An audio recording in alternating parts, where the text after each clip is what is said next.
Seja bem-vindo em mais um Devocional Palavra que Transforma. Hoje, o último dia de reflexão na vida de Salomão com o tema Quando é que eu me perco? Eu me perco quando inverto as prioridades, me perco quando eu perco o alvo, me perco quando eu não assumo o compromisso, me perco quando eu adquiro a sabedoria de Deus e não a divido com ninguém, ou porque eu busquei sabedorias em lugares errados. Quando eu busco sabedoria em lugar errado, eu me perco no meio do caminho. Mas nós não queremos nos perder, por isso precisamos ficar atentas e pedir ao Pai que haja em nós cada vez mais sabedoria para lidar com todas as coisas, inclusive com a prosperidade que o Senhor nos concede, porque Ele nos deixou sabedoria para administrar todas as coisas, administrar o nosso tempo, o nosso dinheiro, administrar a nossa família, o nosso trabalho, administrar o nosso relacionamento com Deus, administrar a nossa vida fundamentada na palavra do Pai. E Salomão, um homem próspero, porque o Senhor acrescentou a ele riquezas, paz, porque ele pediu corretamente. Ele pediu sabedoria, com sabedoria administrava o reinado, e o Senhor ia acrescentando cada vez mais prosperidade ao rei Salomão. E no capítulo 10, no versículo 14, fala sobre as riquezas de Salomão. E era o peso do ouro que se trazia a Salomão cada ano 666 talentos de ouro. Eu não fiz a conversão para os nossos dias em valores, mas era muita coisa. Salomão era um homem próspero.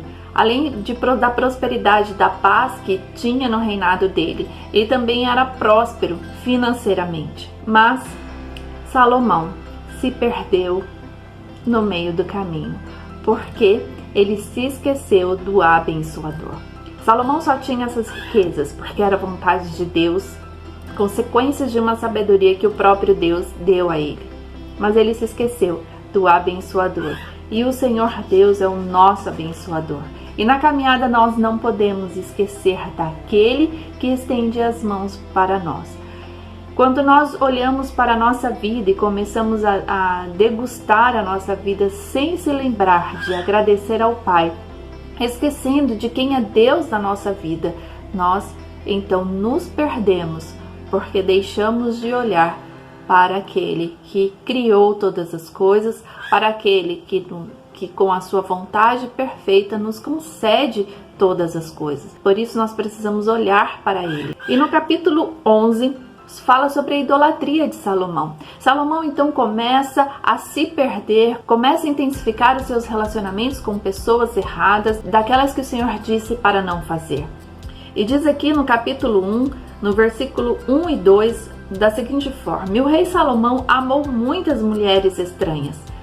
Então Deus não permitia estes relacionamentos que não fossem do povo de Deus, mas Salomão, com toda a sua riqueza, Salomão, com tudo aquilo que ele vivia, ele fez relacionamentos com mulheres estranhas. Desobedeceu um princípio, um mandamento que Deus tinha para o povo de Deus. Salomão era povo de Deus. E no versículo 2 diz assim: das nações de que o Senhor tinha dito aos filhos de Israel, não entrareis a elas, e elas não entrarão a vós. De outra maneira perverterão o vosso coração, para seguirdes os seus deuses. E essa se uniu Salomão com amor. Salomão se esqueceu de quem era Deus. Salomão se esqueceu do abençoador para viver as bênçãos que Deus tinha dado a ele. Salomão se relaciona com o que não era para se relacionar.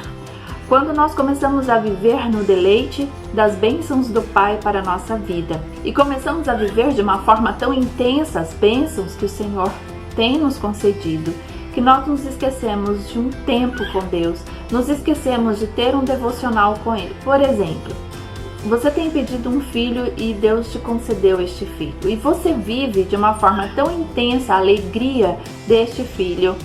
Você se esquece da função de esposa que Deus tem te ensinado a fazer. Você se esquece do tempo de oração com Deus, de um devocional com o Pai. Você está tão inserida e envolvida no dia a dia com o seu filho, por exemplo, que você se esquece até de pedir a Deus a direção de como fazer.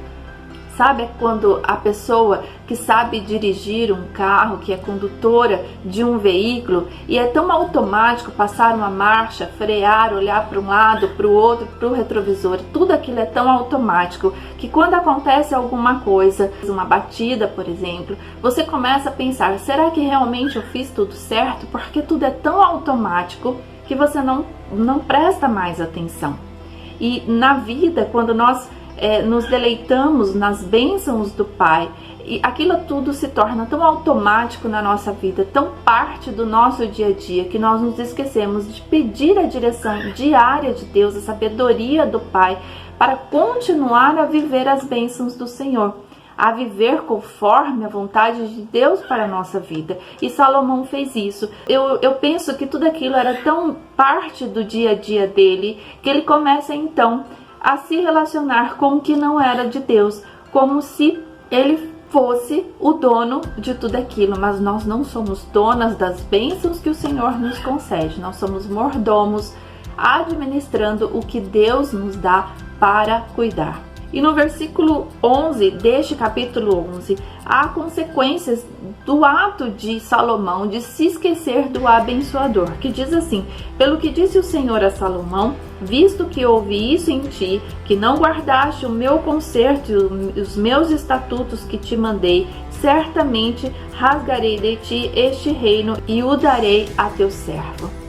Há uma consequência das nossas ações quando nos esquecemos de quem é Deus na nossa vida. Nós até sabemos quem é Deus, cremos em Deus, damos até graças a Deus pela força de expressão incluídas na nossa mente, mas verdadeiramente podemos nos esquecer de Deus quando não o colocamos no centro de todas as nossas funções. Mas como Deus tinha uma aliança com Davi, no versículo 12 e 13 diz assim: todavia nos teus dias não o farei, por amor de Davi teu pai, da mão de teu filho rasgarei. Porém todo o reino não rasgarei, uma tribo darei a teu filho, por amor de meu servo Davi e por amor de Jerusalém, que tenho elegido. A misericórdia do Senhor está sobre a nossa vida, está sobre a nossa linhagem, sobre a nossa descendência, sobre os projetos, porque há pessoas envolvidas. A nossa vida ela não é centralizada em nós, mas ao nosso redor. Então as nossas ações de esquecimento de quem é Deus na nossa vida, elas nos prejudicam, mas a misericórdia do Senhor é grande e guarda as outras pessoas. Mas sempre haverá consequências. O testemunho que você dava de relacionamento com Deus, o testemunho que você dava de prosperidade, de um reinado centralizado na vontade de Deus, tudo isso ele começa a desaparecer.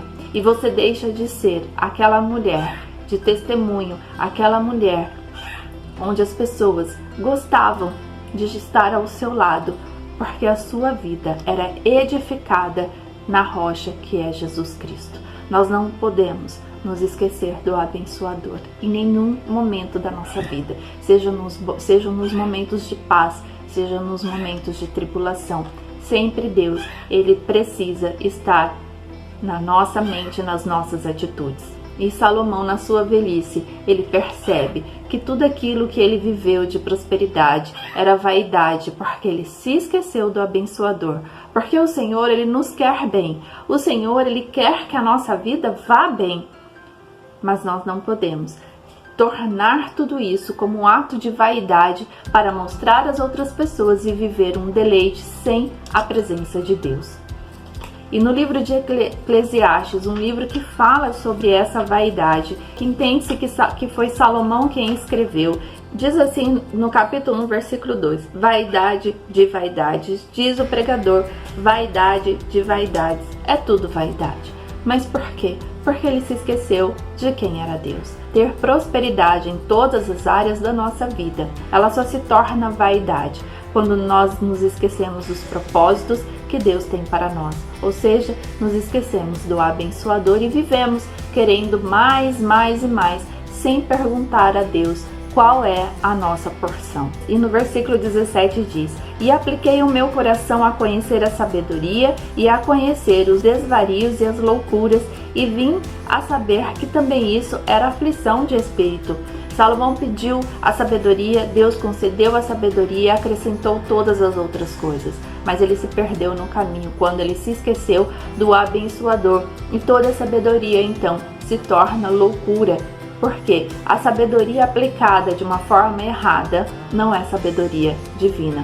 São experiências, conhecimentos que podem te levar ao abismo, porque você não tem buscado a Deus em primeiro lugar. E no último capítulo deste livro de Eclesiastes, no capítulo 12, no versículo 1, diz assim: lembra-te do teu Criador nos dias da tua mocidade, antes que venham os maus dias e cheguem os anos dos quais venho a dizer, não tenho neles contentamentos. Deus é um conselho, busque o Criador, o abençoador em todo o tempo, em todas as circunstâncias, em todos os aspectos da sua vida, para que você não se perca no meio do caminho.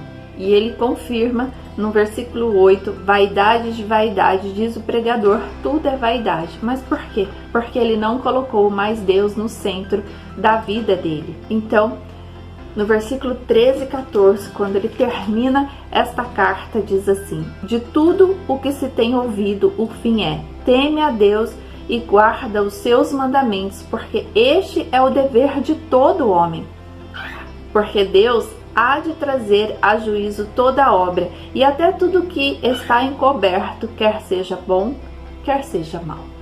Não há nada encoberto para Deus, tudo que está em seu coração, Deus sabe. E o conselho que este homem dá no findar de sua vida é: tudo que precisamos é temer a Deus, é ter o nosso Deus como o nosso orientador em todas as áreas. Viver no centro da vontade dele, na sabedoria que ele tem para nós. Fique com essa palavra, com essas reflexões. Coloque em seu coração. Tenha um devocional, um tempo com Deus, para que você nunca se esqueça de quem ele é. Deus te abençoe. Em nome de Jesus. Amém.